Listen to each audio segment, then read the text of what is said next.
Good evening, everyone. Welcome to the virtual knowledge sharing platform of Vivekananda Global University. It's a wonderful and lovely Sunday evening. On this virtual platform of Vivekananda Global University, in last 70 days, we have e-hosted artists to scientists, leaders to bureaucrats. We have e-hosted people from almost every possible domains. We have e-hosted experts and visionaries. What had happened in these last 70 days? When we got these experts to share their stories, to share the motivating words with these students of Vivekananda Global University and all the other students in the close hemisphere of Rajasthan and other neighboring states, a positivity, a feel of optimism have spurred out, which had resulted in lot of transformation in the young generation next. With the aim we continue to do same. आज हमारे साथ इस virtual learning platform में जो शख्सियत जुड़ रही हैं वो अपने आप में बहुत खास है. मैं ज्यादा उनके बारे में खुद से ना कह के rather I'll request her to come on the stage and share her own story with everyone, because her story is, as we truly say, this is the inspirational talk series. So we have with us, can we please welcome IRS Sarika Jain ji, Deputy Commissioner of Income Tax, Mumbai. Namaste, ma'am. Welcome. Thank you, ji. Ma'am, बहुत सारे लोग इस वक्त हमें live देख रहे हैं और जैसे कि मैंने उन सबसे कहा कि आपकी कहानी अपने आप में इतनी प्रेरणा स्रोत होगा सबके लिए कि अगर आप अपने ही मुंह से सब सारी चीजें बताएं किस तरह से आपकी जर्नी रही. मतलब एक छोटे से शहर से आके आज आप सपनों की नगरी के अंदर हैं and you are an officer and you're leading by examples. You are an inspiration to many. It would be a great pleasure to know the story of yours, ma'am. Okay. Thank you, Nitin ji, and thank you to call me here. And it is very tough for me कि मुझे मेरी story बतानी है. I cannot say बहुत आसान है या बहुत tough है. मैं ये मानती हूँ कि जिंदगी में जिस दिन कोई चैलेंज या कोई परिस्थिति या कोई तकलीफ था नहीं होती है, वो रहती है और रहेगी हमेशा. और जब आप ये सोच लेते हैं कि काश मेरी प्रॉब्लम कम हो जाए और लाइफ अच्छी हो जाएगी, तो आप समझ लेना लाइफ रुक जाएगी. तो इट इज गुड कि आपके लाइफ में चैलेंजेस है. You feel yourself very lucky कि आपको लॉट्स ऑफ चैलेंजेस मिले, तभी आपको लॉट्स ऑफ अपॉर्चुनिटी मिलेगी. मेरा नाम सारिका जैन है. मैं उड़ीसा से रहने वाली हूँ और उड़ीसा में बलांगीर डिस्ट्रिक्ट है. बलांगीर डिस्ट्रिक्ट से 100 किलोमीटर दूर पे मेरा गांव है काटाबांजी. हालांकि मैं इसे मेट्रो सिटी मानती हूँ. एक बेसिक ट्रेडिशनल फैमिली है हमारी, मारवाड़ी फैमिली में मेरा जन्म हुआ. और जैसा कल्चर होता है कि लड़कियों को ज्यादा नहीं पढ़ाना है, नहीं करना है, सेम कल्चर था. एंड एनवायरमेंट भी नहीं था, माहौल भी नहीं था कि लड़कियों को ज्यादा पढ़ाना है उस समय. और 2-3 साल, जब 2 साल की थी मुझे पोलियो हो गया. तो आप समझ सकते हैं कि चैलेंजेस और बढ़ गए. इनिशियली प्रॉपर मेडिकल असिस्टेंस भी नहीं मिला, अवेयरनेस भी नहीं थी. एंड फिर जब स्कूल की एडमिशन की बात आती तो स्कूल में एडमिशन भी नहीं मिलता, बिकॉज स्पेशल चाइल्ड के लिए कोई स्कूल तैयार नहीं था उस समय लेने के लिए. समहाउ कहीं पे एडमिशन मिलता है, स्कूलिंग करती हूँ, कॉलेज कंप्लीट करती हूँ. कॉलेज के लिए मेरी इच्छा थी कि मैं किसी हॉस्टल में जाके पढ़ाई करूँ, क्योंकि हमारे गांव पे ज्यादा फैसिलिटीज नहीं थी, साइंस का स्ट्रीम नहीं था. तो मेरी इच्छा थी कि मुझे डॉक्टर बनना है, बाहर जाके रहती हूँ. लेकिन पेरेंट्स को ऐसे था कि एक फिजिकली चैलेंज बच्चा कैसे रहेगा, वो भी एक लड़की जो खुद के दम पे नहीं कर सकती है. उनको डर था, उन्होंने कभी मुझे बाहर भेजने के परमिशन नहीं दिया. मैंने कॉलेज कंप्लीट किया अपने गांव पे. फिर ऐसा था कि आगे पढ़ाई कुछ नहीं है, अवेलेबल ही नहीं है. तो अपने ही घर पे मैं 2-3 साल रही without any further education, without any hope कि आगे कुछ कर पाऊंगी. एंड सडनली मुझे पता चलता है सीए एग्जाम होती है. एंड इनिशियली घर पे ये परमिशन मिलता है कि आप सीए का एग्जाम दोगे, आप घर से दे दीजिए, you can not go out. और जो उसका एंट्रेंस होता है, दैट इज कॉल्ड सीपीटी कहा जाता था. I started in my CA preparation in 2008. CPT का एग्जाम मैंने घर से दिया और मेरे एग्जाम क्लियर हो गए. एग्जाम क्लियर होने से घर वालों को कॉन्फिडेंस आता है कि लड़की पढ़ सकती है। फिर सीपीटी के बाद की जो आगे की पढ़ाई है उसके लिए मैं सिटी गई, I went to Raipur, there I have completed my CA, और एक ही अटेम्प्ट पे मैंने सीए के दोनों ग्रुप पहले पार किए, पीसीसी कहा जाता था, पीसीसी कंप्लीट किया, देन मैंने फाइनल एग्जाम कंप्लीट किया और एग्जैक्ट 3 साल में सीए कंप्लीट हो गया। सीए कंप्लीट होने से somehow मेरे अंदर बहुत कॉन्फिडेंस आया कि अरे अब मैं पढ़ाई कर सकती हूँ। तब मुझे पता चला कि ऐसा लगता था जब हम सीए की प्रिपरेशन करते हैं तो ऐसा लगता था एक बार सीए बन गए तो लाइफ के सारे चैलेंजेस खत्म हो जाएंगे, सारी तकलीफें खत्म हो जाएंगी, हम सीए बन जाएंगे, नाम के आगे सीए लग जाएगा। लेकिन ऑनेस्टली जिस दिन नाम के आगे सीए लगा तब पता चला जिंदगी यहाँ से शुरू होती है, चैलेंजेस यहाँ से शुरू होते हैं, खत्म नहीं होते। तब फील हुआ कि अगर मैं सिर्फ सीए बन के अपना जॉब स्टार्ट कर लेती हूँ, अपना काम स्टार्ट कर लेती हूँ, तो मैं I can not do for other, मैं कोई काम दूसरों के लिए नहीं कर पाऊंगी। जो चैलेंजेस मैंने सहे हैं, जो स्ट्रगल मैंने देखा है, being disable girl, being a woman, जो डिस्क्रिमिनेशन मैंने देखा है, मैं लोगों की हेल्प नहीं कर पाऊंगी, मुझे इससे आगे कुछ बढ़ना है। Then I started preparation for UPSC. Initially UPSC के लिए थोड़ा स्टिग्मा था घर पे, थोड़ा टैबू था कि नहीं कर सकते मारवाड़ी बच्चे, बिकॉज मारवाड़ी बच्चों को या फैमिली में लड़कियां जॉब नहीं करती है, they are belong to business family, तो वहाँ ये सिचुएशन नहीं थी कि आप जॉब करो बीइंग लड़की। और यूपीएससी आईएएस बनना, आईआरएस बनना बहुत बड़ा सदमा जैसा माना जाता, नहीं ये हमसे नहीं हो सकता है। Initially that challenges came and somehow I convinced my family, they have given permission for me for preparation of UPSC। मैं दिल्ली गई, दिल्ली के जिस कोचिंग सेंटर पे मैं गई वहाँ एक कस्टम था कि they used to take interview. उन्होंने मेरा इंटरव्यू लिया, बेसिक लड़की थी, बहुत ज्यादा इंग्लिश भी नहीं आती थी, बहुत ज्यादा स्मार्ट भी नहीं थे कि हम कोई भी सवाल का जवाब फट से दे देंगे। चार्टर्ड अकाउंटेंसी क्लियर किया, एकेडमिक हमें आते थे। उन्होंने मुझसे 2-4 क्वेश्चन पूछे, मैं जवाब नहीं दे पाई। इमीडिएटली दे सेड कि तुम्हारे में ऐसा कुछ नहीं कि तुम आईएएस बन सकती हो, यू शुड गो बैक। उन्होंने मुझे रिजेक्ट कर दिया, no we are not going to provide your coaching. बहुत बुरा लगा, पर दैट उनके जो कमेंट्स थे वो मुझे अंदर तक छुए कि नहीं, क्यों नहीं कर सकती, हो सकता है मुझे आज नहीं आता है पर मैं कोशिश करूंगी और इनके कमेंट को चेंज करूंगी। ऑनेस्टली फिर से मैंने पढ़ाई वहाँ पे स्टार्ट करी, समां कोई और कोचिंग सेंटर ज्वाइन किया, कोशिश की और मेरा आईएएस भी क्लियर हो गया। स्टिल मैं उस ऑफिसर का बहुत धन्यवाद करती हूँ कि जिन्होंने मुझे नेगेटिव कमेंट दिए थे, इसलिए नहीं कि उन्होंने नेगेटिव बोला, उसने उन्होंने मुझे पॉजिटिव एनर्जी दी। आईएएस कंप्लीट किया, एग्जाम कंप्लीट किया, मैं अपने गांव पे वापस आ गई। हमारे एरिया में पहली बार किसी लड़की ने यूपीएससी क्लियर किया था, ये पूरे एरिया के लिए बहुत बड़ी बात थी।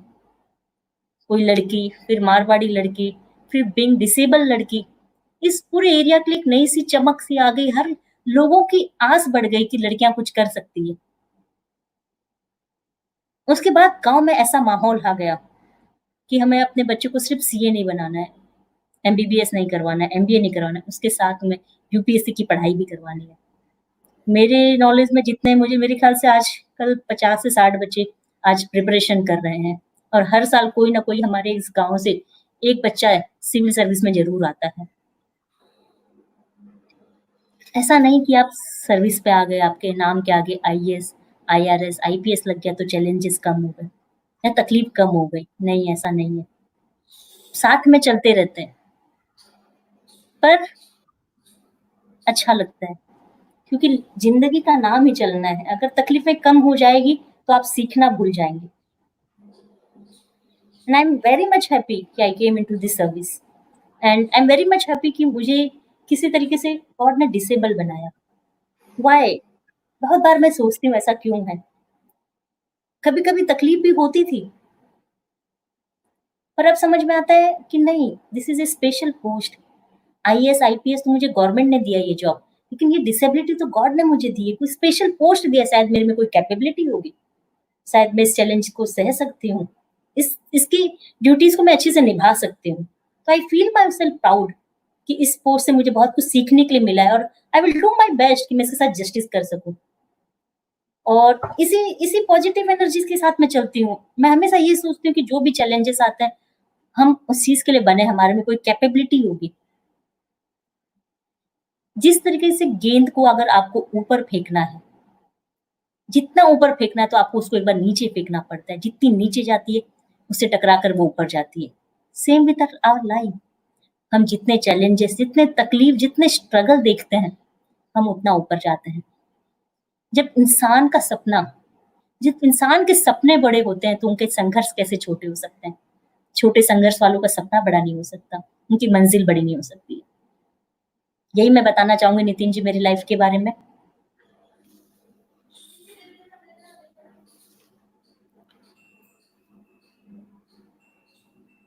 Hello, thank you so much ma'am for that very inspirational introduction.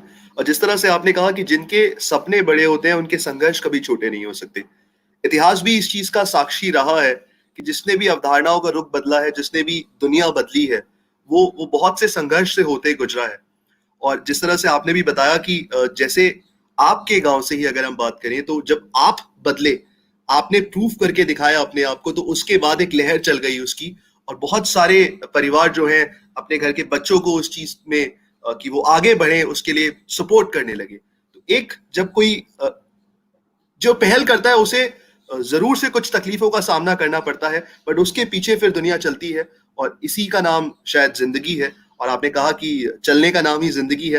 Ma'am, इसी से जुड़ी हुई आपने यूपीएससी के एग्जाम पे भी आपने कुछ टच किया, जैसे कि आज हमारा जो सब्जेक्ट है वो भी यूपीएससी स्पेशल है, बिकॉज आपने मतलब फर्स्ट अटेम्प्ट में आपने अपना एग्जाम क्लियर किया, और अच्छे स्कोर से आपने एग्जाम क्लियर किया, और ऑफ कोर्स मतलब बहुत सारे चैलेंजेस भी थे बैकग्राउंड में। ऐसा नहीं है कि आपके पास भी बहुत फैंसी कोचिंग फैसिलिटीज थी या फिर बहुत सारा सपोर्ट था। हर चीज से, हर मुश्किल से लड़के आपने किया।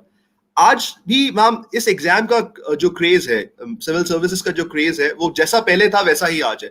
आज भी मतलब ये एक सपने जैसा है, और बहुत सारा युवा वर्ग जो है वो इस सपने के पीछे अंधा दौड़ा चला जाता है। कुछ सफलता प्राप्त कर लेते हैं, पर जो सफलता प्राप्त करते हैं वो किस्से, वो कहानियां सिर्फ कुछ प्रतिशत ही हैं। अगर हम गिने तो 2%, 3%, 4%, 5%। पर जो नहीं क्लियर कर पाते हैं, वो कहीं ना कहीं ऐसा देखा गया है कि एक अपने आप को मुश्किल में महसूस करते हैं कि मैं क्यों नहीं कर पा रहा हूं। उस लड़ाई को लड़ने में अगर आप उनकी कुछ मदद कर पाए, क्योंकि जिद ना बनाए, मतलब आप पॉजिटिव देखते हैं, ऑफ कोर्स आप अपने लिए ड्रीम्स तय करें, अपने लिए आप आगे के आयाम तय करें, और उनके लिए आप लड़ाई भी लड़ें। पर अगर किसी कारण से अगर आप वहां तक नहीं पहुंच पा रहे हैं, तो अपने आप को उस मुश्किल में ना गिरने दें कि मैं ये नहीं कर सकता तो मैं किसी और काम का नहीं हूं। इस पे थोड़ा सा मैं चाहूंगा आप कुछ बात करें स्टूडेंट से। ठीक है, मैं यूपीएससी के ऊपर आती हूँ। पहली बात आते हैं कि जो लोग क्लियर नहीं कर पाते हैं, वो कहीं न कहीं अपने आप को हारा हुआ महसूस करते हैं, थक जाते हैं, ऐसा सोचते हैं कि मैं कुछ नहीं हूँ। देखो व्हाट इज़ यूपीएससी? हम क्यों आते हैं यूपीएससी में? जनरली हम ऑफिसर्स को देखते हैं, मेजॉरिटी को देखते हैं, रुतबा देखते हैं, रिस्पेक्ट देखते हैं, सोसाइटी के लिए उसकी रिस्पेक्ट देखते हैं। कभी लाल बत्ती होती थी, लाल बत्ती की गाड़ी भी देखते थे, और उनके पास जो पावर है वो सब देख के हम कहीं न कहीं आकर्षित होते हैं, और यही यही गोल लेके हम यूपीएससी में एंटर करते हैं। हम बहुत बार सिविल सर्विस का काम देख के एंटर नहीं करते हैं। अगर आज जितने लोग भी सर्विस में एंटर किए हैं, being student they are preparing, तो 90% लोगों ने काम नहीं देखा है कि एक्चुअल में वो करते क्या हैं बनने के बाद। हम सिर्फ बाहरी दुनिया और या अपने नाम के आगे इस सर्विस को लगाने के लिए आते हैं। मैं भी शायद यही सोच के आई थी, मैंने भी नहीं देखा था कि कैसे काम करते हैं वो। और हम अपनी लाइफ का एक ही मकसद बना लेते हैं कि हमें ये बनना है। उसके आगे की प्रिपरेशन हम नहीं करते कि अगर हम नहीं बनते तो हम क्या करेंगे। रिसेंटली एक मूवी आई थी, मुझे हीरो का नाम तो याद नहीं आ रहा है। श्रद्धा कपूर थी and name was Chhichhore. Very well said story कि हम सक्सेस के लिए तो प्रिपेयर होते हैं, पर फेलियर के लिए नहीं होते हैं। Same thing is applicable on UPSC. मैं हमेशा ये कहती हूँ, हम जनरली गोल डिटरमाइन कैसे करते हैं? हम गोल डिटरमाइन करते हैं अपने आसपास के लोगों को देख के, या मेजॉरिटी लोग जो करते हैं वो देख के, टीवी मीडिया देख के, या फिर पावरफुल लोग क्या करते हैं वो देख के हम अपना गोल डिटरमाइन करते हैं, और उस रास्ते में चल पड़ते हैं कि हमें ये अचीव करना है। और जब नहीं कर पाते, या फिर जब कोई चैलेंज देखते हैं, कोई तकलीफ देखते हैं, जब उतार-चढ़ाव देखते हैं तो हम डगमगाते हैं। हमें ऐसा लगता है कि हमें बार-बार मोटिवेशन की ज़रूरत है। पर आई वुड से कि जब आप गोल डिटरमाइन करें, आप खुद से डिटरमाइन करें। कभी आपने देखा है कि आपको भूख लगने के लिए किसी और की मोटिवेशन की ज़रूरत नहीं होती। अगर आपको मूवी देखने की इच्छा है, तो किसी बाहर वाले से आपको मोटिवेशन की इच्छा नहीं होती है, क्योंकि आपके अंदर से होती है। सेम थिंग अगर आपका गोल आपके अंदर से आता है, तो जब भी आपकी लाइफ में उतार-चढ़ाव आएँगे, आपको बाहर की मोटिवेशन की ज़रूरत नहीं पड़ेगी, अंदर से मोटिवेशन की ज़रूरत पड़ेगी। Same thing is applicable on life and business and every field. हम बाहर की चीज़ों से गोल डिटरमाइन करते हैं। एक बार अंदर से डिटरमाइन करते हैं, करें कि हम क्यों चाहते हैं। वी शुड गो कि क्यों चाहिए मुझे ये चीज़। अगर आप उसका सही जवाब ढूँढ लेते हैं, जो भी हो एक्स, वाई, ज़ेड रीज़न, अगर आप उसका सही जवाब ढूँढ लेते हैं, तो आपको बार-बार मोटिवेशन की या फिर आप जिस तरीके से हताश डिप्रेशन में चले जाते हैं, उससे रुक जाएँगे। यूपीएससी भी ऐसी है। हम लोग ये मान लेते हैं ये हमारे नाम का हमारा स्टेटस सिंबल है या फिर ये हमारे इंटेलिजेंट होने का सिंबल है अगर हमने इसे क्लियर कर दिया। बट ये एक्चुअली में कोई डिग्री नहीं है, कोई एजुकेशन क्वालिफिकेशन नहीं है। What is UPSC? गवर्नमेंट को उनके यहाँ जॉब करने के लिए एम्प्लॉइज़ चाहिए। उन्होंने यूपीएससी को कंडक्ट किया ऑथराइज़ किया कि आप प्रोसीजर से एग्ज़ाम कंडक्ट कीजिए।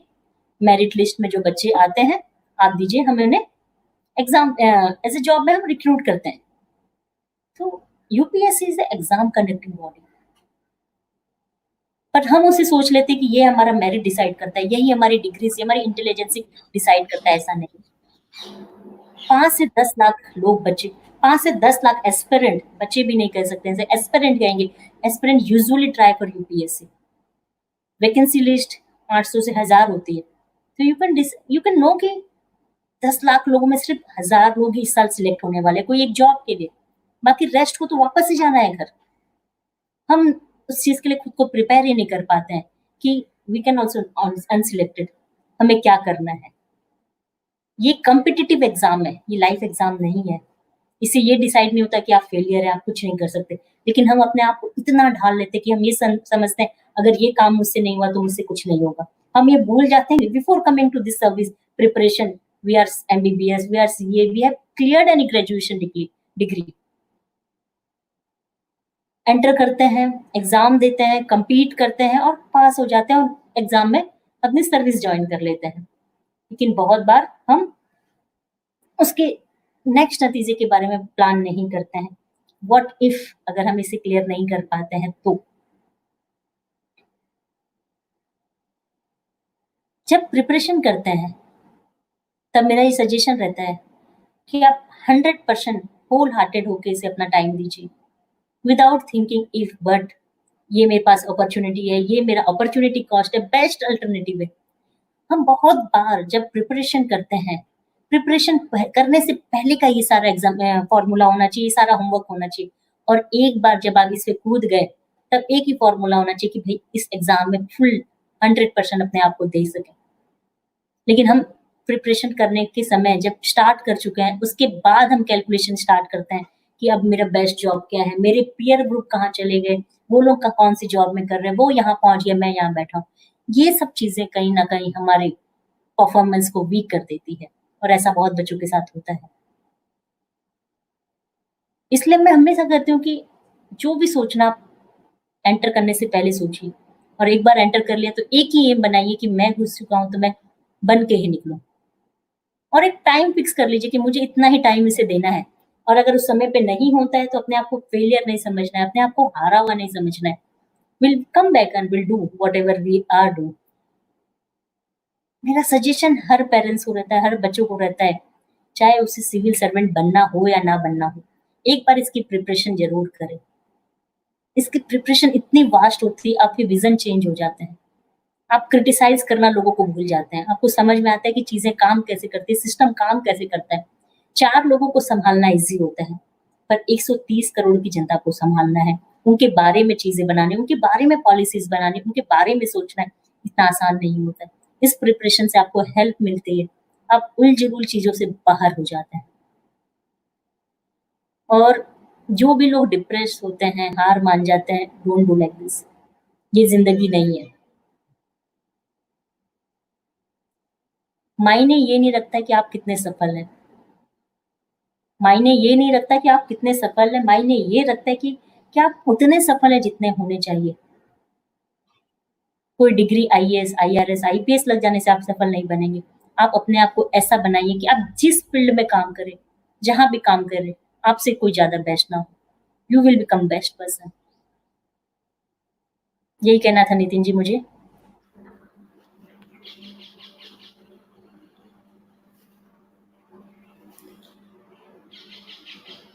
जी मैम, कुछ खास बातें जो आपने यहाँ पे कही मैं एक बार फिर से दोहराना चाहूंगा कि कहीं भी ये ना समझे जो भी युवा वर्ग, जो भी स्टूडेंट्स हमें यहाँ पे इस वक्त देख रहा है वीजीयू के लाइव प्लेटफॉर्म पे, आपको सुन रहा है, इस कन्वर्सेशन का हिस्सा है, कि एक बार जब इसमें हमें कूद जाना है तो ये समझ लेना है कि यहाँ से सक्सेसफुल होके ही बाहर निकलना है।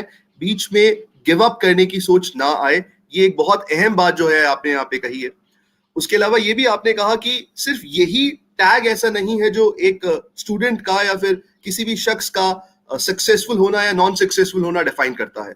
बहुत कुछ और है, बहुत से और मायने हैं सक्सेसफुल होने के, और वो भी समझना यहाँ पे स्टूडेंट के लिए जरूरी है। और ऑफ कोर्स ड्यूरिंग प्रिपरेशन जो चेंजेस आते हैं, जिस तरीके से आप, because of course you know when you are feeding your brain with the right food, तो जाहिर सी बात है कि पॉजिटिविटी एक अंदर डेवलप होती है जब आप ज्यादा पढ़ते हैं, अच्छा पढ़ते हैं। ये भी एक बहुत आपने अहम बात यहाँ पे सामने रखी है स्टूडेंट्स के लिए कि अगर आप तैयारी करते हैं तो उससे आप बने ना बने, पर एटलीस्ट आपके अंदर जो पॉजिटिव चेंज आते हैं उस पढ़ाई के दौरान, वो भी काफी आपके लाइफ में आगे काम आ सकते हैं। मैम, करंट जो जनरेशन है, कहीं ना कहीं आप हम भी उसी का हिस्सा है, और हम ये मानेंगे कि ये सोच जरूर है आज के यूथ की कि अगर मैंने आज रात सपना देखा तो वो कल सुबह पूरा हो जाए। पेशेंस लेवल जो है वो कहीं ना कहीं थोड़ा सा कम है, और सक्सेसफुल होने की होड़ और सक्सेसफुल होने की दौड़ जो है वो बहुत ज्यादा है।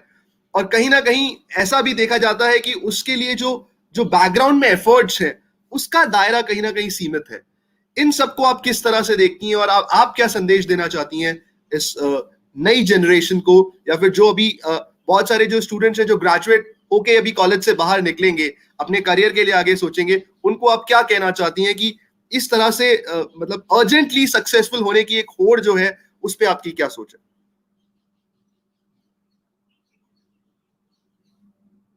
नितिन जी, मुझे तो करंट जनरेशन में लिया ठीक बात है, आपने अपने आप को कैसे ले लिया? ठीक है। जो करंट जनरेशन या किसी की भी, सभी की होड़ होती है कि हम जल्दी से जल्दी सक्सेसफुल हो।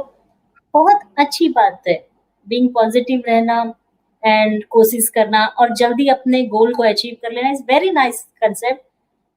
जैसे हम देखते हैं कि ओलंपिक खेल रहे हैं, और ओलंपिक पे अगर 100 मीटर की रेस है या फिर 1000 मीटर की रेस है, वो उन्होंने 3 मिनट में कंप्लीट किया या 2 मिनट में कंप्लीट किया, तो हम बहुत ताली बजाते हैं, बहुत खुश होते हैं, और सबको लगता है कि उस 2 मिनट के लिए हमने ताली बजाई है।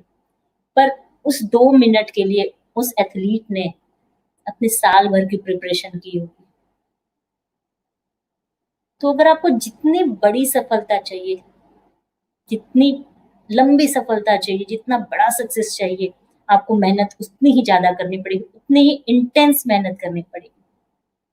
देखो, shortcut, there is no alternative of hard work. At least UPSC में तो नहीं है, हालांकि किसी भी फील्ड पे नहीं है, यूपीएससी में स्पेशली नहीं है। What is the work of civil servant? आप एग्जाम्पल लेते हैं, फॉर एग्जाम्पल अभी करंट पे अभी आप समझते हैं, साइक्लोन आया मुंबई पे, आप देख सकते हैं निसर्ग साइक्लोन आया, उड़ीसा में आम्पन साइक्लोन आया, कोविड-19 जैसी समस्या आ गई, बॉर्डर पे नेबर कंट्री का थ्रेट आ गया, अदर कोई भी हो सकता है, बहुत बारिश हो गई मुंबई पे जैसे होती रहती है।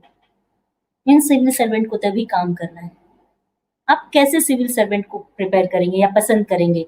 जो समझदारी से सही डिसीजन ले या जल्दी जल्दी पे अपना काम निपटाए। This UPSC preparation is a training for the civil servant. ये प्रिपरेशन आपको सिखाता है कि आपको समझदारी से कैसे काम लेना है। एक अच्छा एस्पिरेंट एक अच्छा सिविल सर्वेंट बन सकता है। ये आपको सारे चैलेंजेस बनने से पहले दिखा देता है और आपको प्रिपेयर करता है। तब एक अच्छे आप सिविल सर्वेंट बन पाएंगे और अपने ड्यूटीज को निभा पाएंगे और लोग भी उन्हीं को पसंद करेंगे। खाली पास होना मायने नहीं करता, कैसे भी करके एग्जाम निकल जाए। क्या आप ऐसे डॉक्टर को पसंद करेंगे जिसने शॉर्टकट तरीके से एग्जाम क्लियर कर लिया? खाली नाम के आगे डॉक्टर लगाने की वैल्यू नहीं है, काम की वैल्यू है जो धीरे धीरे प्रैक्टिस से आती है। ऐसी हर जगह पे अगर हम एग्जाम्पल लेते हैं, हमने बहुत रिचेस्ट पर्सन के नाम सुने हुए, हम हमेशा उनकी तरह बनना चाहते हैं। बहुत लोग बनना चाहते हैं कि मैं ऐसा बन जाऊं या उस बंदे की तरह बन जाऊं, लेकिन मैंने आज तक कभी भी किसी ने भी नहीं सुना कि हम उसके बेटे की तरह बन जाएं। उसका बेटा भी तो सेम रिचेस्ट है, सेम रिच पर्सन है, लेकिन वैसा एम नहीं रखता कोई भी। हमेशा जो स्ट्रगल करके खुद की मेहनत करके जो आगे आया है, हम उसकी तरह बनना चाहते हैं। शॉर्टकट तरीके से हम नहीं बनना चाहते हैं। तो अपनी लाइफ में हमें क्यों ऐसा बनना है? नितिन जी।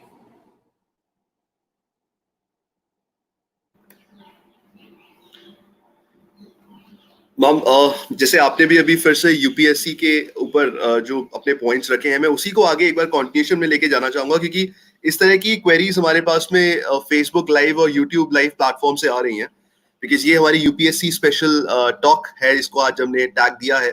और बहुत सारे इंजीनियर्स हैं और बहुत सारे अदर कोर्सेज के स्टूडेंट्स हैं, और वो सब एस्पिरेंट्स हैं मैम। सभी फ्यूचर के अंदर कहीं ना कहीं एक बार जरूर ये कोशिश करना चाहते हैं सिविल सर्विसेज के लिए।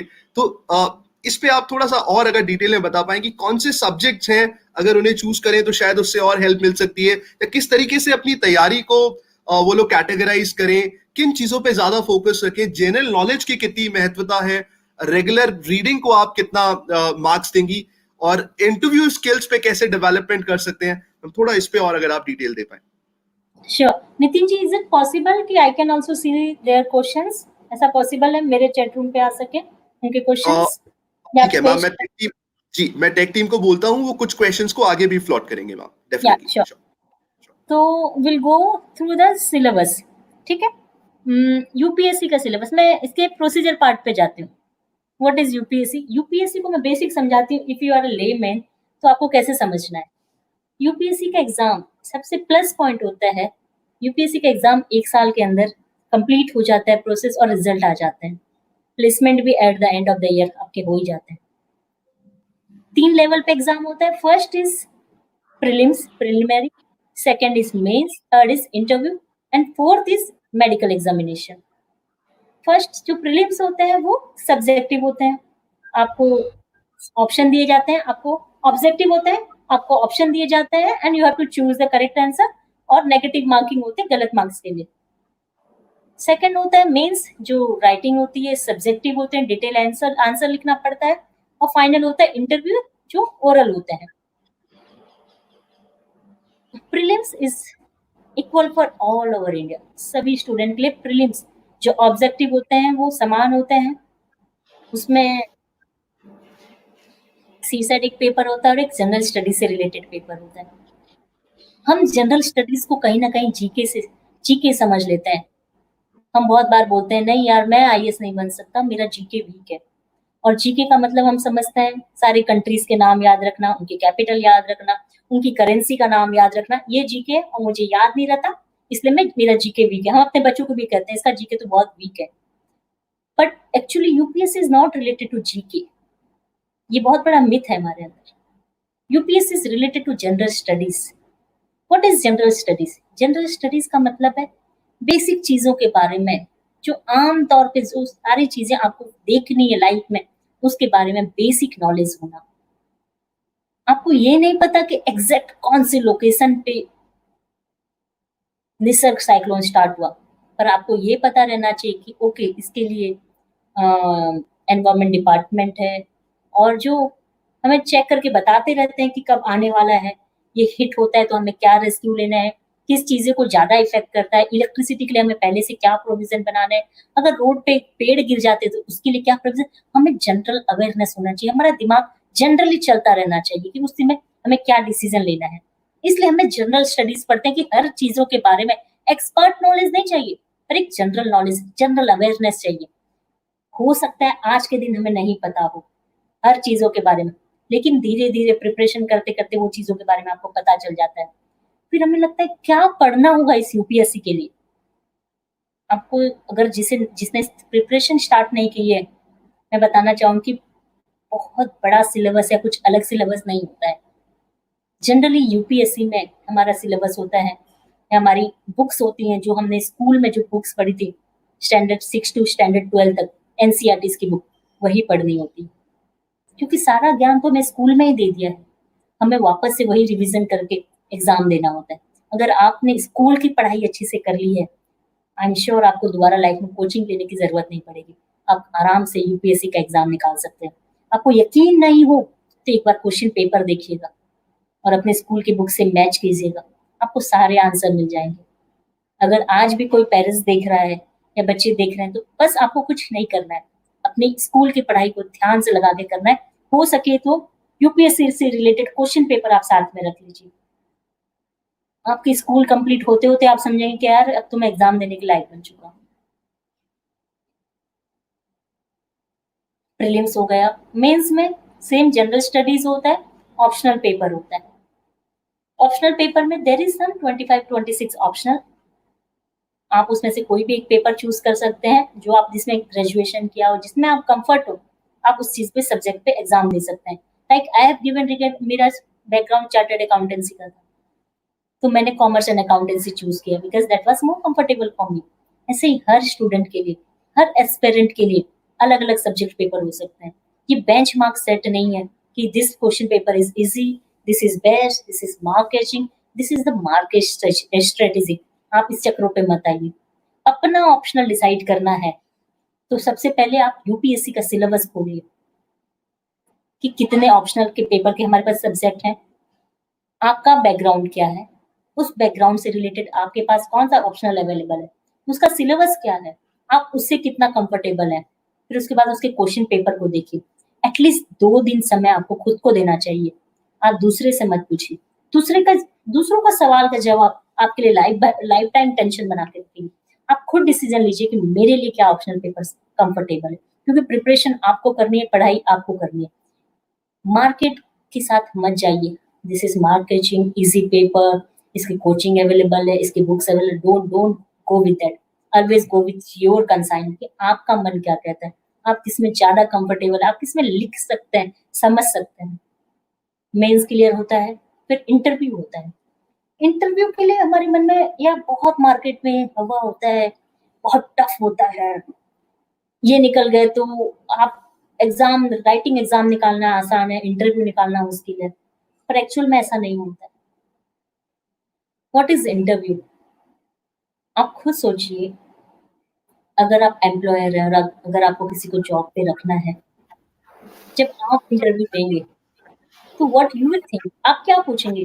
पहले उसकी बेसिक अवेयरनेस देखेंगे, बेसिक इंटेलिजेंस देखेंगे, उसका भाव देखेंगे कि अगर वो इंडिया के लिए जॉब कर रहा है तो किसी धर्म के लिए वो पार्शियल तो नहीं है, किसी जाति के लिए वो पार्शियल तो नहीं है, या इंटेलिजेंट तो है पर बहुत नेगेटिव है, होपफुल नहीं है, तो क्या आप ऐसे लोगों को रखेंगे? Interview is just a simple procedure कि भाई आपकी बेसिक अवेयरनेस कितनी है।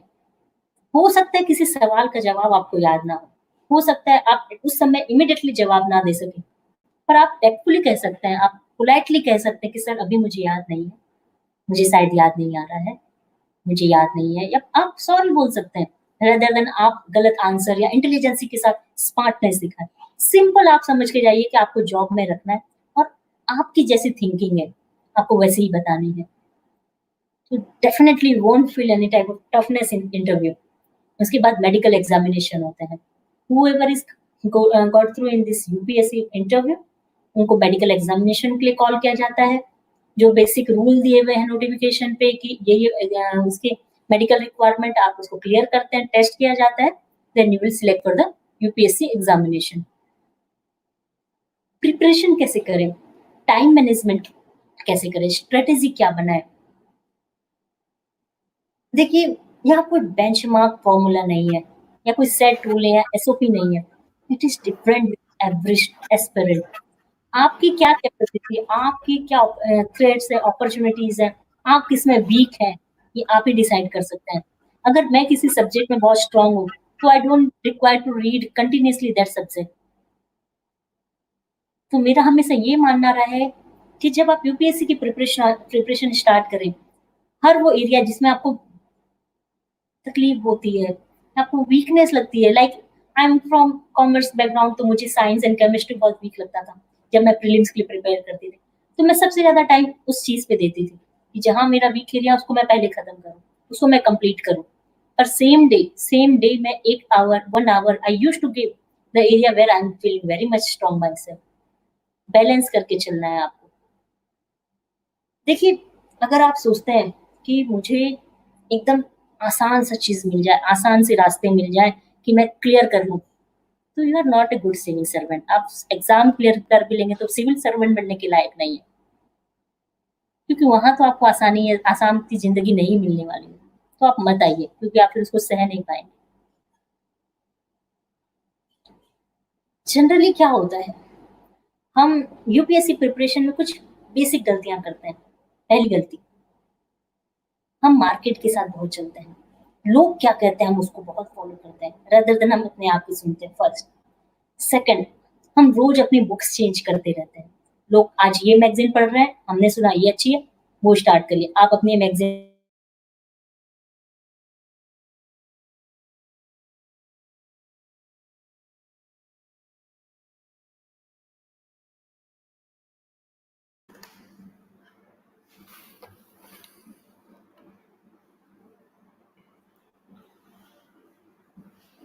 It is okay. हाँ, ओके मैम, फाइन, बाय। तो पहली कि हम बुक्स चेंज बहुत करते हैं। सेकंड, हमारे मार्केट क्या कहता है हम उसके साथ जाते हैं।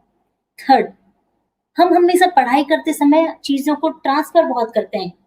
जैसे पेपर कटिंग होती है तो हम सोचते हैं कल पढ़ लेंगे, वेबसाइट होती है हम उसकी लिंक रख लेते हैं कल पढ़ेंगे, लेकिन एक्चुअल में कभी कल नहीं आता है।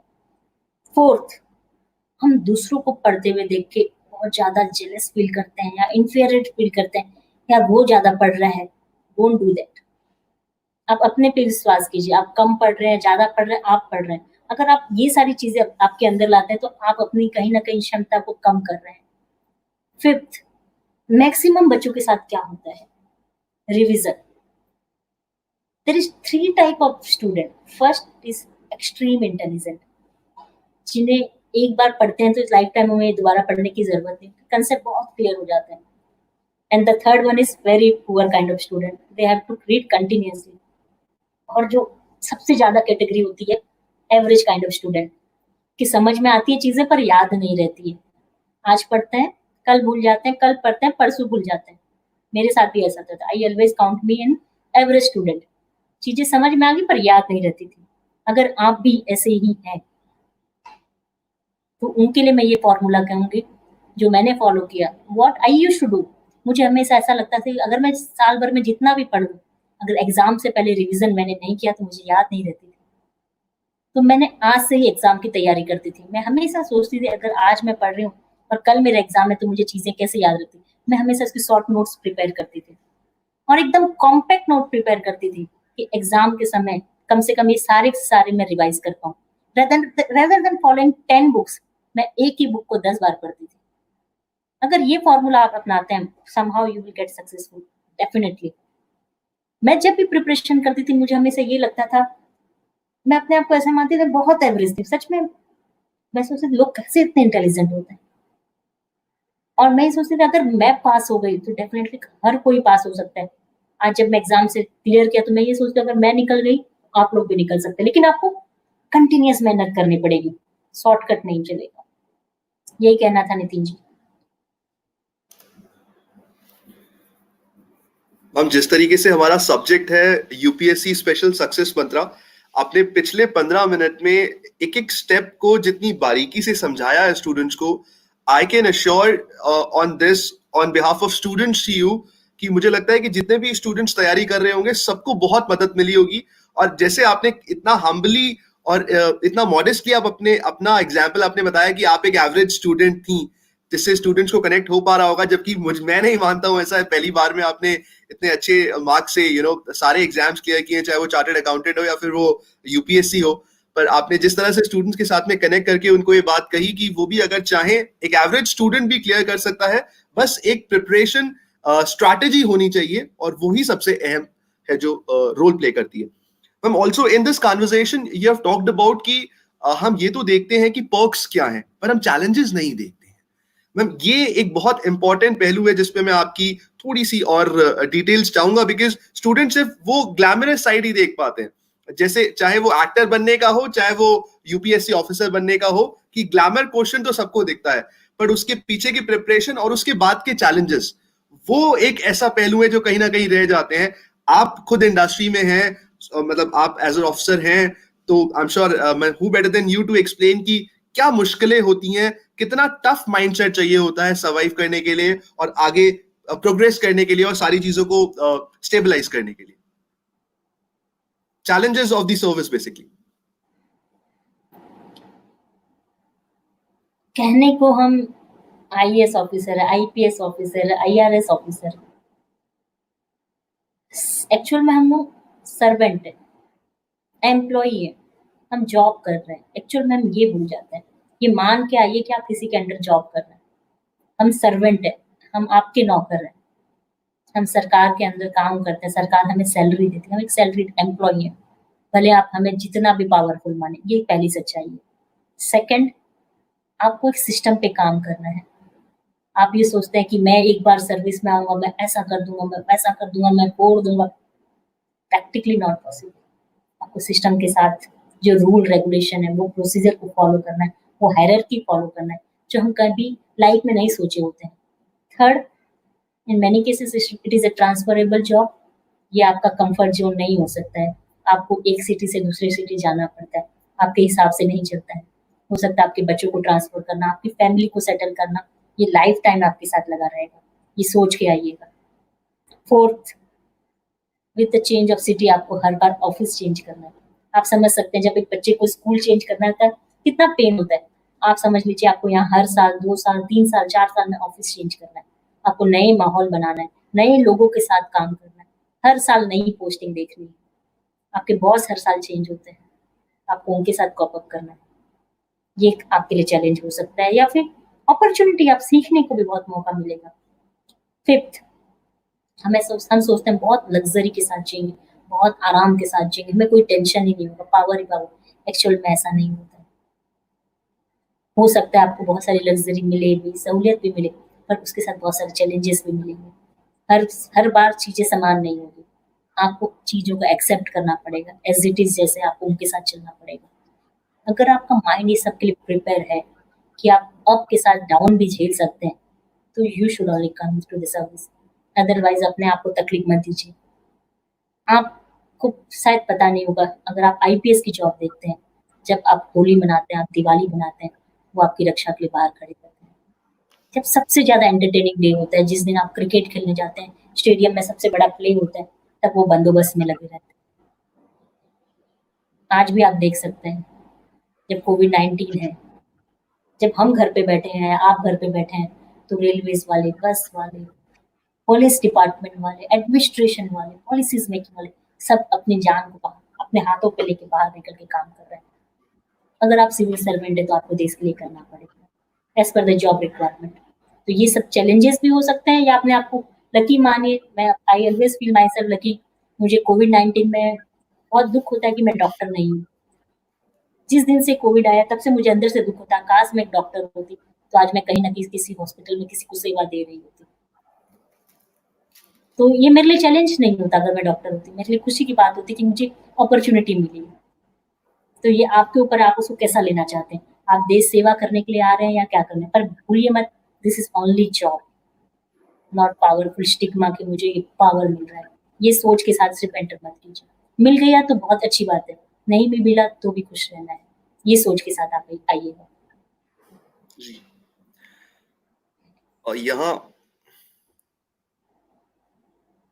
मैम, यहाँ मैं अपनी ऑडियंस के अंडरस्टैंडिंग के लिए बता देना चाहूंगा, जिस तरह से आपने कहा कि काश आप एक डॉक्टर होते तो आप कर पाते, पर आप एक डॉक्टर नहीं होते हुए भी आई थिंक शायद बहुत से फॉलोअर्स जो भी हमें देख रहे हैं वो ये जानते होंगे कि मतलब ज्यादा बड़ी बात तो मैं नहीं कहना चाहूंगा, पर मैं ये सब जगह है, चाहे पेपर्स हो या फिर और भी कई जगह मीडिया में भी ये चीज पब्लिश हुई है कि आपने जितनी अपनी तरफ से कोशिशें की हैं कोविड से जूझ रहे लोगों के लिए या फिर माइग्रेंट्स के लिए या फिर इस मुश्किल दौर में आपने जितनी भी जनसेवा आप अपनी तरफ से कर सकते हैं, आपने बहुत सारी चीजें की है, चाहे वो मास्क बनाना हो घर पे रह के अपनी माता जी के साथ में और उनको गरीबों तक पहुंचाना हो या फिर भोजन पहुंचाना हो, आपने अपनी तरफ से बहुत उसमें सहयोग दिया है ma'am. And this is the spirit, you know, this is the inspiration we are talking about. एक पॉजिटिव एनर्जी की बहुत जरूरत है हर इंसान में। इस पे भी हम लास्ट में जरूर आपसे मैम कुछ कमेंट्स लेंगे, बिकॉज इंसान अधूरा है। हम सोसाइटी से जिंदगी भर लेते तो हैं, पर जब उसको देने की बारी आती है सब पीछे हटना चाहते हैं। तो इस पे जरूर मैं आपसे कमेंट्स लूंगा। मैं अभी एक बहुत इंटरेस्टिंग क्वेश्चन आ रहा है, थोड़ा सेंसिटिव है, पर मैं चाहूंगा उसे मिस नहीं करना, बिकॉज बहुत सारी फीमेल व्यूअर्स भी हैं। आप एक फीमेल ऑफिसर हैं और एक यंग फीमेल ऑफिसर हैं, बहुत ही कम उम्र में आप एक ऑफिसर बन गई और ऑफ कोर्स मतलब आप एक आपके भी बॉसेस हैं और आप एक बॉस की भूमिका भी निभा रही हैं। जिस तरह का स्टिग्मा हमारी सोसाइटी में है, फीमेल बॉसेस जो है उसकी एक्सेप्टेंस कहीं ना कहीं आज भी लिमिटेड मानी जाती है। इसको आप किस तरह से देखती हैं? हाँ, आज तक मुझे तो शायद ये प्रॉब्लम नहीं हुई ऑनेस्टली, या फिर मेरे सबऑर्डिनेट ने मुझे एक्सेप्ट नहीं किया, तो शायद उन्होंने मुझे कम्युनिकेट तो अभी तक तो नहीं किया है। फीमेल बॉसेस, देखिए नारी का दो रूप होता है, बहुत सॉफ्ट और बहुत सख्त। जब वो सॉफ्ट होती है, मुलायम होती है, तब वो घर चला लेती है, और जब वो सख्त होती है, फील्ड पे रहती है, तब आप उसका सामना नहीं कर पाते हैं। तो उसके बारे में क्या क्या जानना चाहते हैं? मतलब आई डिडंट अंडरस्टैंड कि आपको पूछना क्या है? मैम ये क्वेश्चन आया था बस कि फीमेल बॉसेस को लेके कहीं ना कहीं कुछ कभी डिबेट्स रहते हैं, तो इस पे आपकी ओपिनियन में लेना चाह रहा था। खैर, आपने बिल्कुल सही कहा कि जिस तरह से आप हैं उसी तरह से आगे का माहौल बनता है, और जैसा आप देते हैं अपने जूनियर्स को वही चीज आगे आपके पास रिटर्न होके भी आती है। Very positively have you tackle that question. देखिए, मैं इस बात पे कहना चाहूंगी कि बहुत जगह ये स्टिग्मा है कि फीमेल बॉसेस को एक्सेप्ट नहीं करते, जस्ट नॉट बिकॉज कि शी इज फीमेल।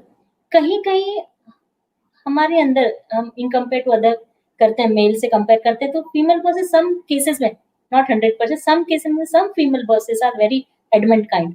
उनको संभालना, उनको समझाना बहुत मुश्किल हो जाता है। जो भी है, उनका जैसा भी एनवायरमेंट है, जो उनका जैसा भी डेवलपमेंट है, वो अपने आप को बहुत एडमेंट मान लेते हैं। इस केस में उनके जूनियर या उनके सबऑर्डिनेट उनको पसंद नहीं करते कि फीमेल है तो आप उनको नहीं संभाल सकते, वो नहीं मानेंगे, या जैसा भी है वो अपने ही अटल रहते हैं। इन दैट केस में थोड़ा मुश्किल होता है। तो मेरा रिक्वेस्ट सभी फीमेल से रहेगा कि नो डाउट आपने बहुत स्ट्रगल किया है, बहुत हार्डशिप देखी है, बहुत चीजें देखी हैं, लेकिन जब आप उस ओहदे पे पहुंचते हैं तो ये स्टिग्मा मत जोड़िए अपने साथ, आपके साथ, कि अगर फीमेल है तो ये नहीं सुनेगी, ये कुछ नहीं होने दी। एडमिट मत होइए, वही प्यार वाला नेचर रखिए और द बेस्ट बॉस बन के दिखाइए।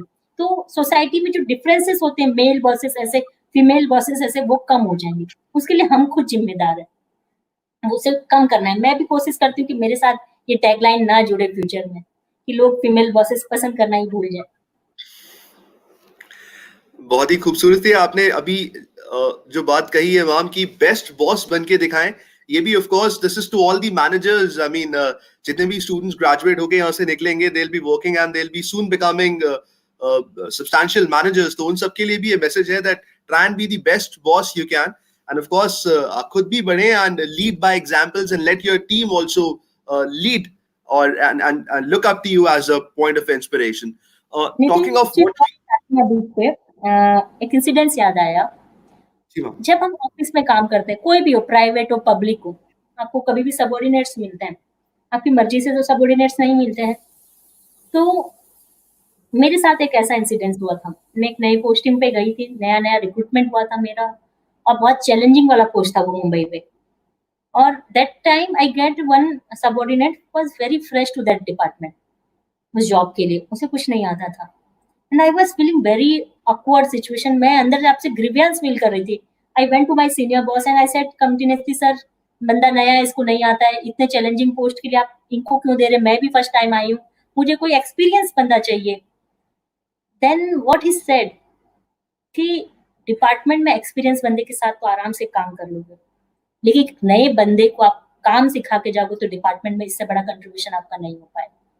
उस नए बंदे को आपको एसेट बनाना है, तब आपका रोल समझ में आएगा। एंड वो लाइन मुझे बहुत टच कर गई। And nowadays I am feeling best and most comfortable with that person. आपके साथ भी ऐसा हो सकता है। अगर आप सीए में आर्टिकल हैं, आप प्रिंसिपल और आपके आर्टिकल आते हैं, आप कोई जॉब पे आपके जूनियर्स आते हैं, हो सकता है वो एक्सपीरियंस नहीं है, किसी सब्जेक्ट में वीक है, तो उसमें उनकी गलती नहीं है, इसमें आपका कंट्रीब्यूशन पता चलता है कि आप में कितना दम है उनको उस लेवल पे लेके आने के लिए। डांट के, चिल्ला के नहीं, प्यार से अपना बना के लेके आइए। कोई भी वर्किंग प्लेस पे हम अपनी लाइफ का सबसे ज्यादा समय स्पेंड करते हैं, पर कभी भी हम अपने सबऑर्डिनेट और सीनियर को अपना नहीं बना पाते। हमारे दिवाली का एक दिवाली के एक वीक में हम 4 दिन या 5 दिन तो ऑफिस में रहते हैं, लेकिन भी हम खुश नहीं रह पाते। अपने ऑफिस को अपना परिवार बनाइए, उनके साथ मिलजुल के रहिए। उनको भी फील होना चाहिए कि वो ऑफिस आ रहे हैं, परिवार के पास आ रहे हैं, सिर्फ काम करने या ड्यूटी निभाने नहीं आ रहे हैं। आपका एनवायरमेंट चेंज हो जाएगा, लोगों का नजरिया चेंज हो जाएगा। आप काम तो करेंगे, साथ में आप you can provide happiness to other people. हमेशा बड़ा आदमी वो नहीं होता जिसके पास धन, दौलत, पावर, मेहनत, शौहरत ज्यादा है। बड़ा आदमी वो होता है जो अपने पास बैठे हुए इंसान को छोटा महसूस ना होने दे। आपको वो बनना चाहिए। Nitin ji.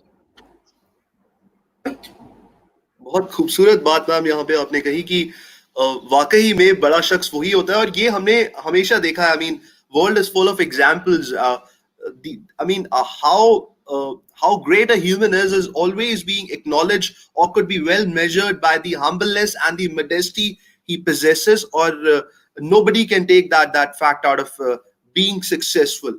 uh, Coming back to what we were talking a while ago, ma'am, जो हम बात कर रहे थे, बिकॉज यंग जनरेशन के फेवर के लिए सारी कॉन्वर्सेशंस हम कर रहे हैं। Of course this is the inspirational talk series, आप हमारे साथ हैं। एक और इमोशनल वेलबींग को लेके मैं यहाँ पे एक सवाल बात करना चाहूंगा। आज का यूथ बहुत सेंसिटिव भी हो चुका है। सेंसिटिव इन अ सेंस, जैसे आपने कहा कि आपके साथ भी ऐसे कई वाक्य हुए कि कुछ किसी ने कह दिया। सेल्फ एक्सेप्टेंस एक तो एक बहुत बड़ा चैलेंज बन गया है कि मैं कैसा हूं, सही हूं, नहीं हूं, मेरे अंदर ये ठीक है, ये ठीक नहीं है। ये अपने आप में कहीं ना कहीं आपको अंदर ही अंदर मुझे लगता है कि दीमक की तरह खाता जाता है। ये कई सारे यूथ में देखा गया है। डिप्रेशन जैसे वर्ड्स जो हैं वो आज मतलब हर घर की कहानी बन गए हैं। बहुत सारा यूथ हमें यहाँ सुन रहा होगा। आपके माध्यम से मैं चाहूंगा एक पॉजिटिव ऊर्जा उन सब में जाए सेल्फ एक्सेप्टेंस को लेके।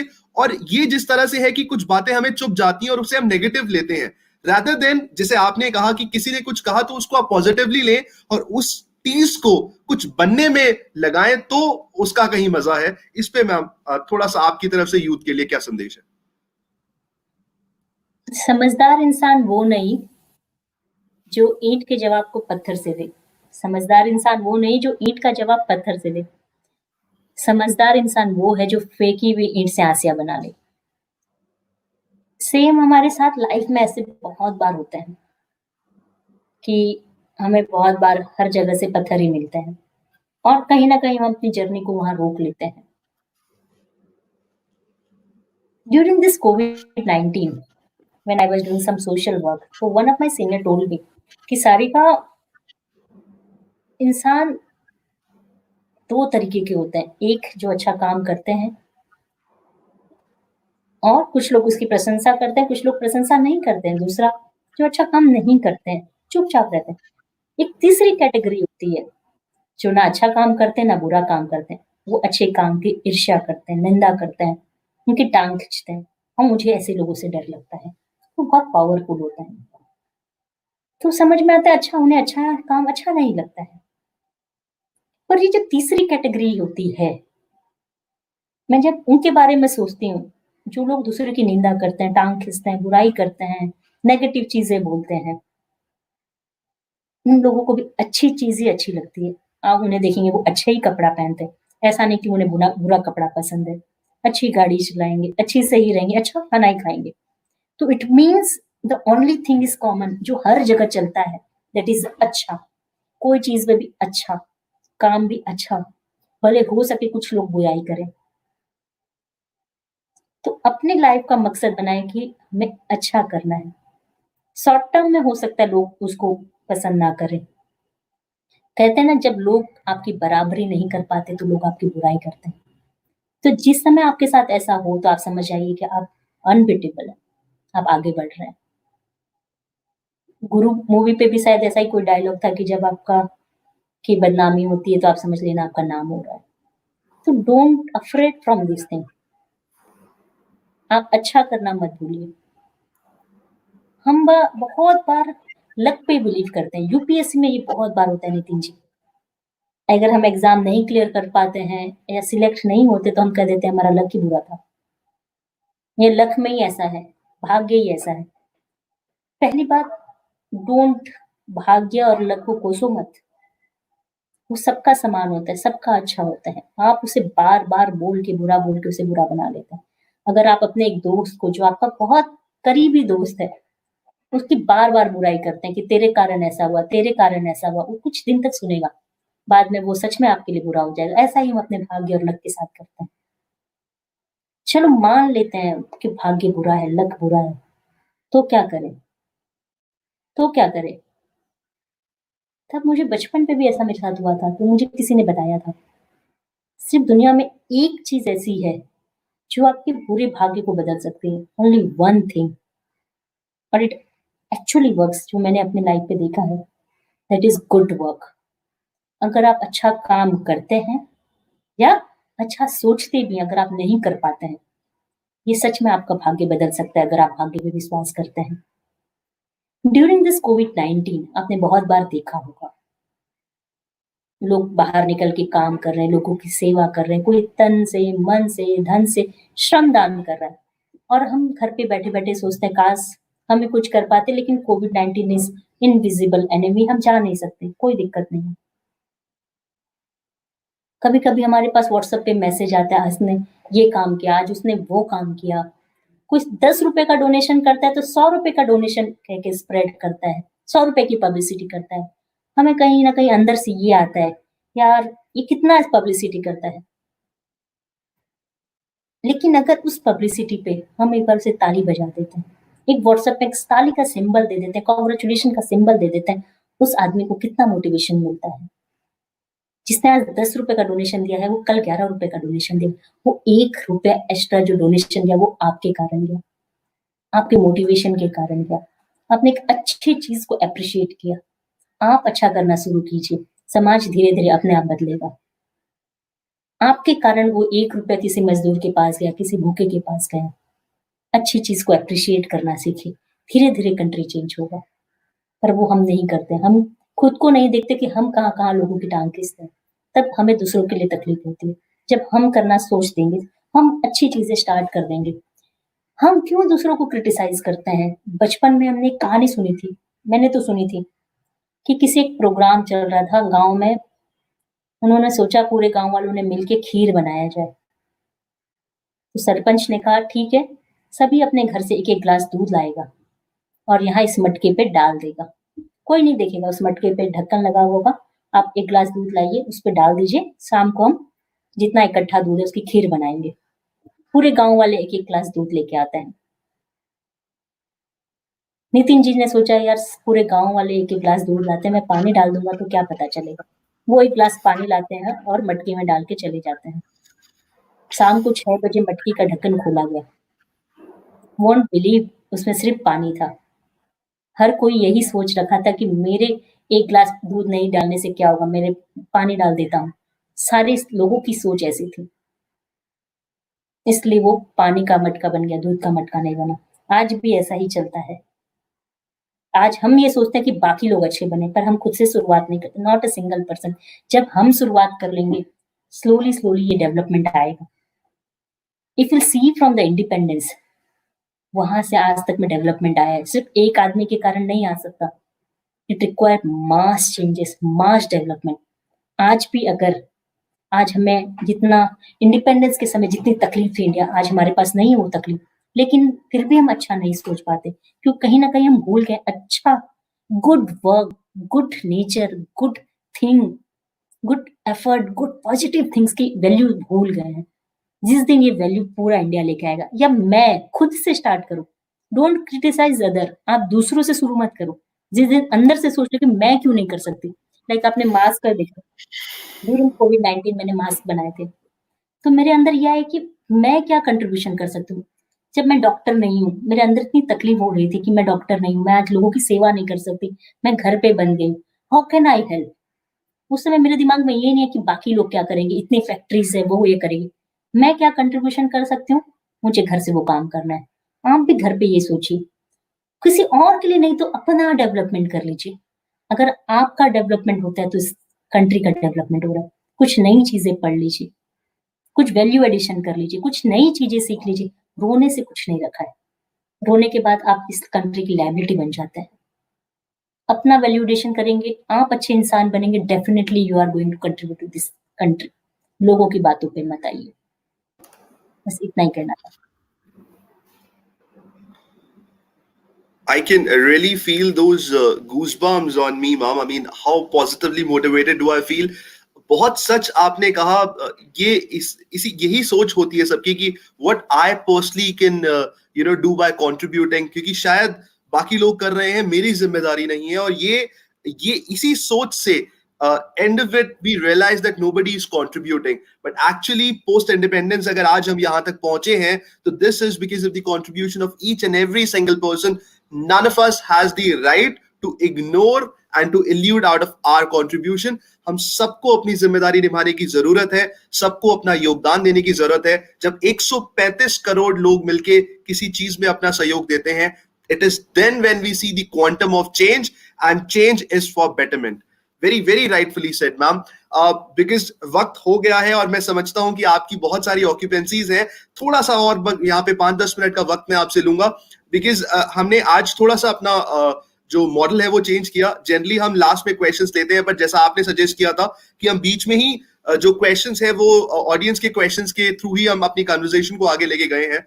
एक जो क्वेश्चन रिपीटेटिव आ रहा है, बिकॉज आप मुंबई से हैं, कोविड इस वक्त है और 4 लॉकडाउन के बाद में अब हम अनलॉक 1 में आ चुके हैं। आप फ्रंटलाइन कोरोना वॉरियर्स में से एक हैं, आपने देखा है सब कुछ आगे से। बीइंग अ सिविल सर्वेंट आपने चीजों को बहुत बारीकी से ऑब्जर्व भी किया है, चाहे वो इकोनॉमी हो, चाहे वो बाकी कोई भी और चीज हो। I mean there is no sector which is untouched to the impact of this pandemic, because we belong to education, we belong to academia, a lot of students are watching this. आप किस तरह से देखते हैं ये unlock 1 को?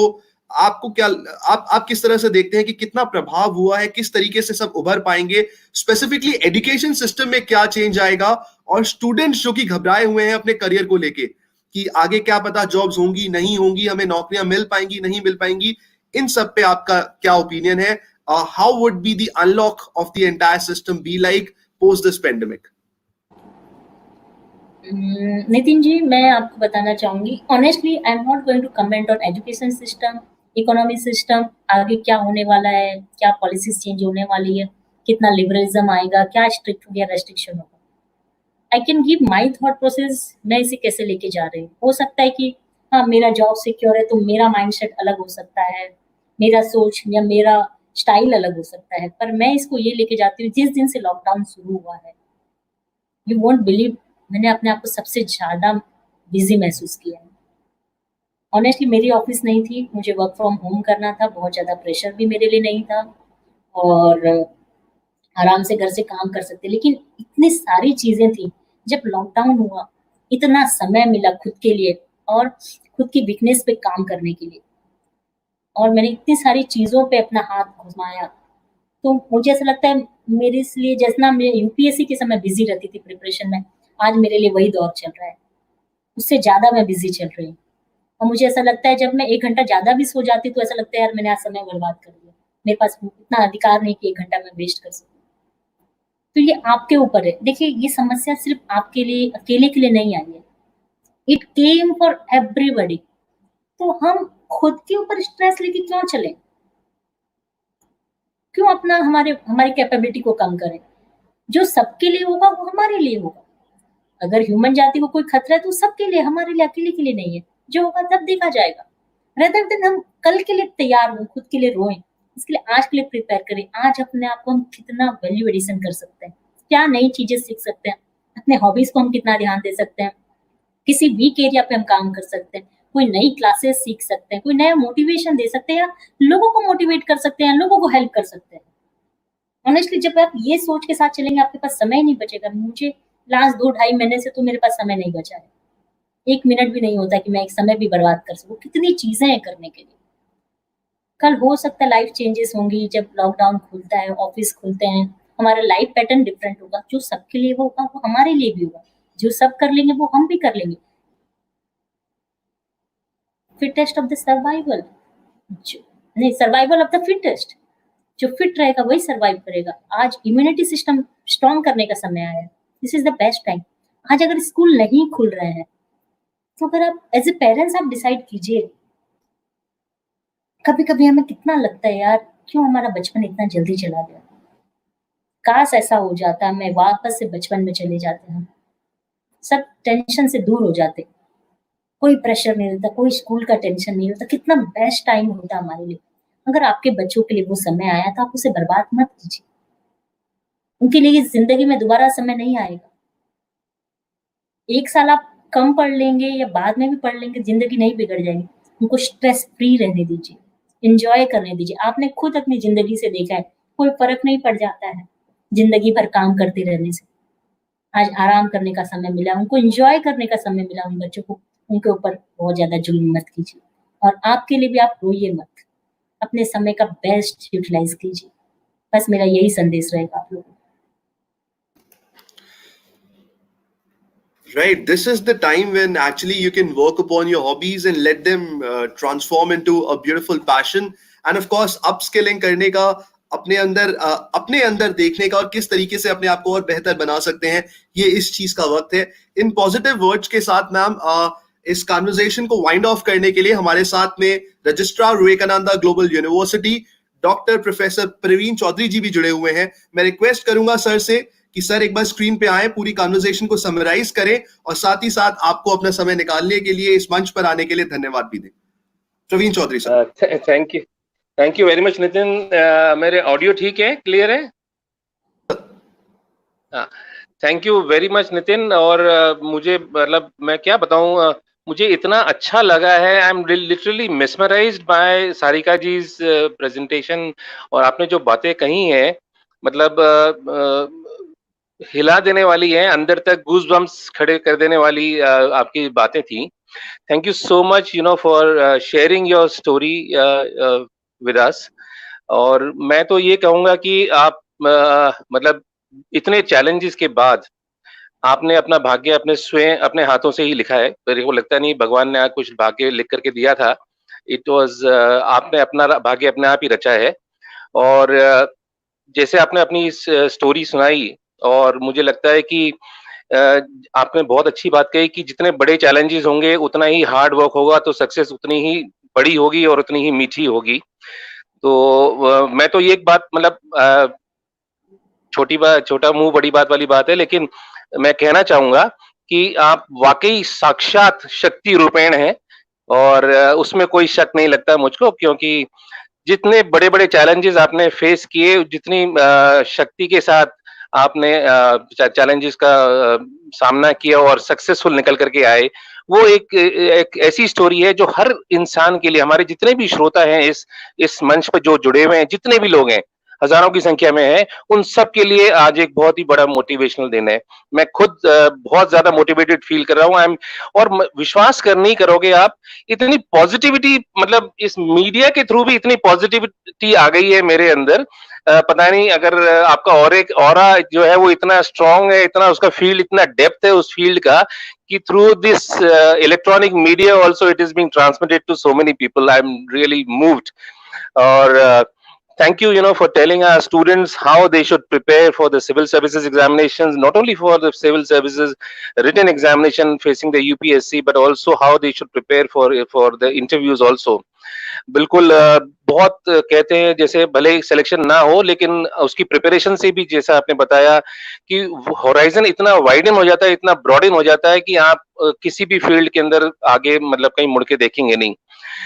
जो total बातें आपने बताई, मैं बिल्कुल, अगर मैं उसको छोटे से भी उसमें कहूँ, हर एक सेंटेंस से आपके जो पॉजिटिविटी निकल के आ रही थी, आपकी हम्बलनेस शो कर रही थी, आपका डिसिप्लिन शो कर रही थी, आपकी अडेप्टेबिलिटी शो कर रही थी, और एक जो मदरली फीलिंग है आपके अंदर, मतलब वो एक मैं तो सही बता रहा हूँ, मतलब जैसे नितिन जी ने जो क्वेश्चन पूछा था, लेडीज के अंदर एक मदरली फीलिंग होती है, and any for that matter any junior you have in your organization, if you have that kind of a motherly feeling, and that is why all females, they really prove themselves to be good managers, because कहते हैं ना कि माँ से बड़ा manager कोई नहीं होता। तो जो आपने आज ये बात बताई, बिल्कुल वो एक एक आना सत्य है मैं सच बता रहा हूँ।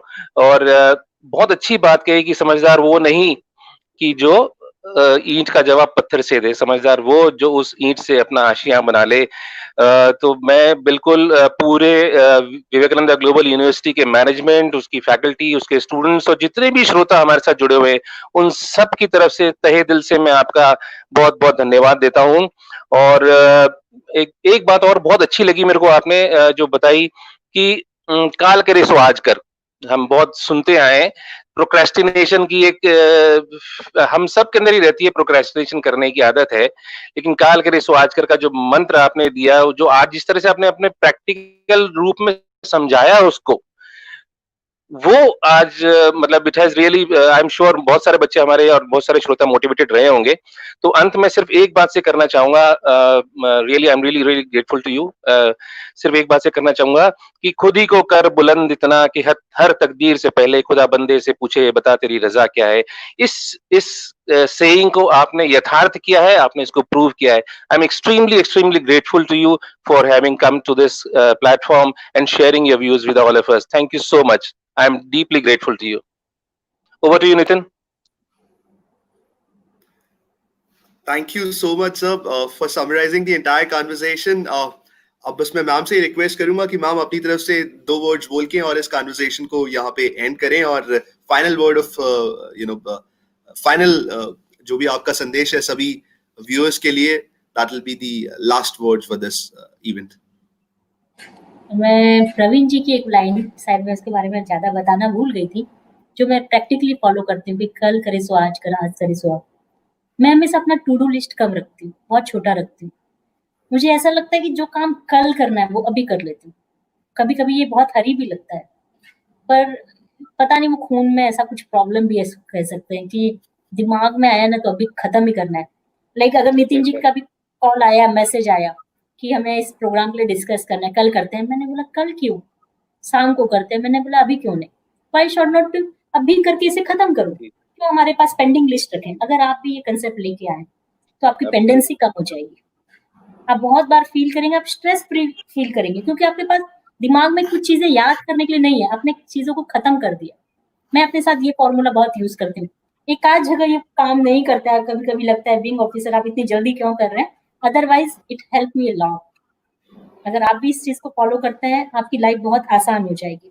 बस इतना कह के मैं आप सभी को शुभकामनाएं दूंगी, सभी से रिक्वेस्ट करूंगी अपने हेल्थ का ख्याल रखें, शरीर का ख्याल रखें, सावधानी बरतें, हो सके खुद के साथ किसी एक बंदी का भी ख्याल रखें। इतना कह के thank you so much. Thank you so much, ma'am. On this positive word, we sign off for this day, and also we give in this message to all our viewers who are watching us.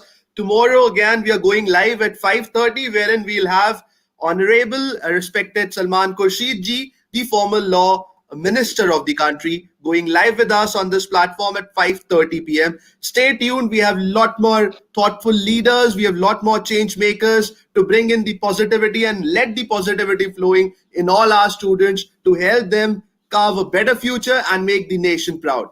Signing off from this platform. Let the comments flow. Let the good vibes flow. Thank you everyone for joining us on this virtual learning platform of Vivekananda Global University. Thank you so much, Sarika ma'am. Thank you so much, Praveen sir.